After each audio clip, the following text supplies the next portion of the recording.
Ketika pilkada pertama kali ditangani MK, ada yang disebutkan memang proses menjadi sesuatu hal yang bisa setiap saat ditangani oleh MK ketika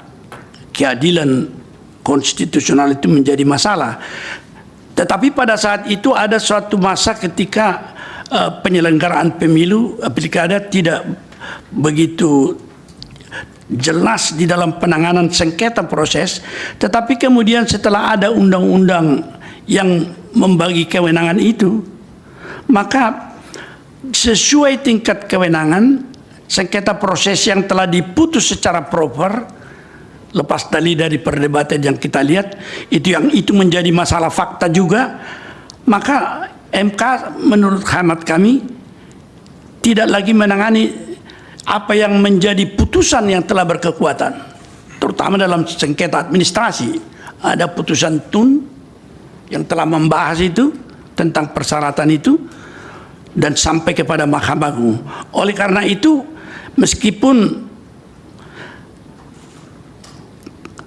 kalau kita temukan bahwa pendapat yang berbeda terjadi dalam hal ini,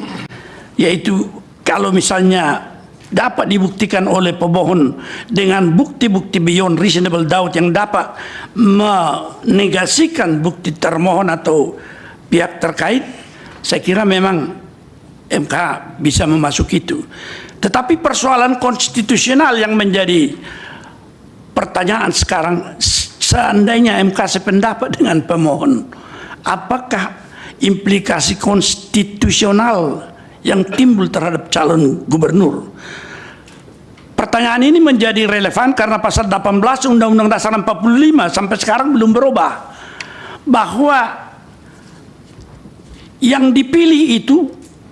yang memimpin pemerintahan daerah itu, yang terbagi antara provinsi, kabupaten, dan wali kota dan kota adalah gubernur, bupati, wali kota sebagai kepala daerah provinsi, kabupaten, dan kota yang dipilih secara demokratik. Jadi original intent semula pun dari pembentuk undang-undang tidak ada masalah wakil. Kalau misalnya masalah wakil muncul sesudah ada undang-undang pemerintahan baru, undang-undang pemerintahan daerah yang baru, termasuk juga dari seluruh proses penyelenggaraan pilkada, menjadi persoalan. Seandainya seperti yang dimohonkan oleh pemohon bahwa memang wakil yang menurut kami dari seluruh fakta yang tentu akan diperiksa, bahwa persyaratan administrasi menurut hemat kita sesuai dengan apa yang ada